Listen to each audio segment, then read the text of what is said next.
आप देख रहे हैं इंडिया न्यूज। सबसे पहले देश आपके साथ मैं रचना बंसल। पाकिस्तान में लगातार उथल पुथल बढ़ रही है। सवाल ये कि क्या बलूचिस्तान हाथ से निकल गया या निकलने वाला है क्या? पाकिस्तान में बलूच और सेना आमने सामने आ गए हैं। क्वेटा जा रहे बलूचों को पाकिस्तानी सेना ने रोका है। क्वेटा एंट्री से ठीक पहले आसिम मुनीर की आर्मी ने बलूच विद्रोहियों को रोका है। यहाँ सेना ने लखपास टनल और कुंद मसूरी पूरी तरह से बंद कर दिया है। क्वेटा जाने वाले रास्तों को कंटेनर से बंद कर दिया गया है। बलूचों का हौसला बुलंद है और क्वेटा जाने की जिद पर अड़े हुए हैं। बड़ी संख्या में लोग सड़कों पर आ गए हैं, क्वेटा की तरफ आगे बढ़ रहे हैं। ये जिस तरह का ऐलान किया गया था वैसी ही तस्वीरें भी सामने आ रही है। बड़ी संख्या में लोग सड़कों पर आ गए और सड़कों पर आ जाने के बाद जो तस्वीरें हैं वो टकराव से जुड़ी हुई हैं। और यहाँ पाकिस्तानी फौज ने यानी कि आसिम मुनीर के निर्देश पर हर तरीके का यहाँ पर हथकंडा अपनाया जा रहा है बलूचों को आगे बढ़ने से रोकने के लिए। ये भी मिंगल की तरफ से कहा गया था। सरदार अख्तर मिंगल ने कहा था कि जितने भी संगठन बलूचिस्तान में आज़ादी की मांग कर रहे हैं उन सबको एक साथ आ जाना चाहिए। क्वेटा जाने की बात कह दी गई थी, क्वेटा तक जाने का ऐलान किया गया था। और इस ऐलान के बाद जब सड़कों पर बड़ी संख्या में लोग आए उसके बाद में टकराव बढ़ गया है और अब आंदोलन को खत्म करने की, आंदोलनकारियों को पीछे हटाने की हर कोशिश हो रही है। जगह जगह रास्ते खोद दिए गए हैं, बड़े बड़े कंटेनर्स लगा दिए गए हैं, सीमेंटेड बैरिकेड्स लगा दिए गए हैं ताकि लोग आगे बढ़ ना पाए। बलूचों का हौसला इन सब के बीच में बुलंद है और बलूच कह रहे हैं कि हमें आगे बढ़ने से कोई रोक नहीं सकता। अब किस तरीके से बलूचों का हौसला बुलंद है जान लीजिए। पाकिस्तानी सेना ने उन्हें घेर लिया है, ये बताया गया। और साथ ही साथ उन्होंने कहा कि हमारा हौसला टूटेगा नहीं। क्वेटा तक मार्च हमारी बहनों की रिहाई और बलूच सम्मान के लिए है। वो कह रहे हैं कि हमारा मार्च शांतिपूर्ण है। अगर सरकार और सेना हमें रोकने के लिए हिंसा का सहारा लेती है तो वो इसके लिए पूरी तरह से जिम्मेदार होंगे। बलूच और पश्तून भाई बहन इस संघर्ष में कंधे से कंधा मिलाकर खड़े हुए हैं। क्वेटा की तरफ आगे बढ़ने के लिए लगातार तैयार हैं। सरदार अख्तर मिंगल जो कि बीएनपीएम के अध्यक्ष हैं, उन्हीं के आह्वान पर, उन्हीं के ऐलान पर ये सब लोग सड़कों पर इकट्ठा हुए और अब आगे क्वेटा की तरफ बढ़ ही रहे थे कि यहाँ सेना ने हर हथकंडा अपना लिया यहाँ बलूचों को आगे बढ़ने से रोकने के लिए। अब ये संघर्ष जाएगा किस तरफ, पाकिस्तानी सेना अगला कदम क्या उठा सकती है, क्योंकि पहले से लोग लापता हैं, पहले से लोगों को गिरफ्तार किया गया है। उन्हीं की रिहाई को लेकर ये बलूच संगठन के अलग अलग लोग आगे बढ़ रहे थे। इन सब के बीच ही जब सरदार अख्तर मिंगल ने ये कहा है कि हमें आगे बढ़ने से कोई रोक नहीं सकता, बड़ा अपडेट भी जान लीजिए। बलूचिस्तान की शेरनी ने जेल से हुंकार भरी है। बलूच हर जुल्म का हिम्मत से सामना करेंगे, ये सीधे तौर पर हुंकार भी है। महरंग बलोच जो कि 2 हफ्ते से जेल में बंद हैं, जेल में पुराना अखबार देने की बात कर रही हैं। कह रही हैं कि जेल में जो अधिकारी हैं वो पुराना अखबार दे रहे हैं, नया अखबार तक नहीं पहुंच पा रहा है। सरकार की हिंसा के बावजूद विरोध हमारा जारी रहेगा, किसी तरीके से विरोध रुकेगा नहीं। 2 हफ्ते से महरंग बलोच को जेल में बंद करके रखा हुआ है।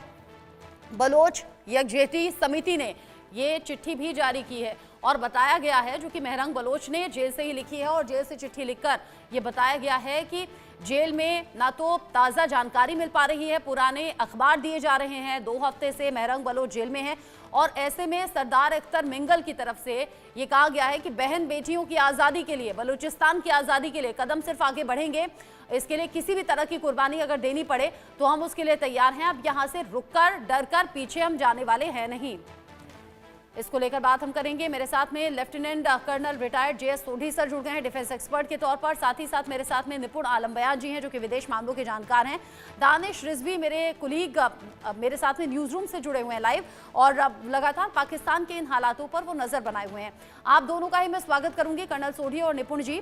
लेकिन उससे पहले मैं दानिश का रुख करना चाहूंगी। दानिश, अभी शो से पहले आप जो तस्वीरें दिखा रहे थे वो वाकई डरावनी है। टकराव की तस्वीर बता रही हैं कि यहां पाकिस्तानी फौज किसी भी हद तक जाएगी बलूचों को आगे बढ़ने से रोकने को लेकर।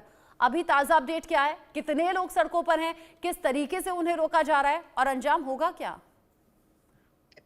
बिल्कुल, जब से बलूच लिबरेशन आर्मी ने ट्रेन हाईजैक किया उसके बाद से लगातार बलूच के अवाम में जोश और बलबला देखने लायक है। लगातार जो वहाँ की अवाम सड़कों पर उतरकर प्रदर्शन कर रही है और उस प्रदर्शन को, उनकी आवाज़ को दबाने के लिए पाकिस्तान की सेना हर जुल्म सितम का उन पर कर रही है, हर अत्याचार उन पर ढा रही है। लेकिन बावजूद महरंग बलूच को कैद खाने में कैद कर दिया गया, उनके तमाम नेताओं को जेल में ठूस दिया गया। उसके बावजूद जिस तरीके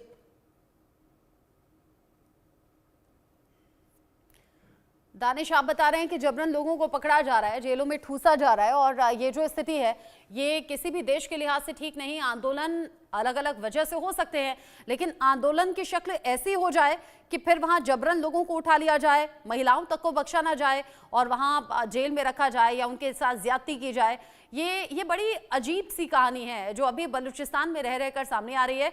कर्नल सोढी, कल भी ये खबर हम डिस्कस कर रहे थे, हमारे साथ मेहमान जुड़े हुए थे, जब यहाँ पर अलग अलग जो बलूच लोग हैं, अलग अलग जो संगठन है जो बलूचिस्तान की आज़ादी की मांग कर रहे हैं, वो अब एक होते हुए नजर आ रहे हैं और ये क्वेटा की तरफ जब आगे बढ़ रहे हैं। कल तक ये कहा जा रहा था कि प्रदर्शन कीजिए, शांतिपूर्ण तरीके से कीजिए, हमें कोई दिक्कत नहीं। आज तो अलग ही तस्वीर सामने आ गई, आगे बढ़ने तक नहीं दिया जा रहा उन्हें, सड़कें तक खोद दी गई। जय हिंद रचना जी, ये मेरा सौभाग्य कि मैं आपके न्यूज चैनल विख्यात को पैनलिस्ट के साथ हूं। 6 दिसंबर 2023 को महारांग बलूच के नेतृत्व में एक लॉन्ग मार्च का आयोजन किया गया जो तुर्बत बलूचिस्तान से इस्लामाबाद तक जाना था, जो और इसमें हजारों बलूचियों ने हिस्सा लिया। लेकिन इस लॉन्ग मार्च को इस्लामाबाद से पहले ही रोक दिया गया और इस बार की तरह तभी कंटेनर लगाए गए, सड़कों को खोद दिया गया, काफी फायरिंग हुई और कई बलोची उसमें मर गए। तब तो पाकिस्तानी सेना किसी तरह से सफल हो गई 6 दिसंबर 2023 के लॉन्ग मार्च को थमाने में, रोकने में।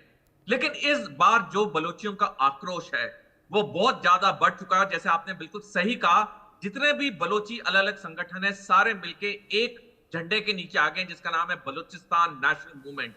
इसमें जितने हिंसक वाले संगठन है, जिसमें शांतिप्रिय संगठन है, सारों ने इकट्ठे मिलकर हिस्सा लिया है। और जिस तरह से पिछले कुछ हफ्तों में बलूचिस्तान में पाकिस्तान और पाकिस्तान की सेना के खिलाफ प्रदर्शन बढ़ते जा रहे हैं, इस बार पाकिस्तान के लिए इन बलोचियों को क्वेटा पहुंचने से रोकना मुश्किल ही नहीं, नामुमकिन होगा।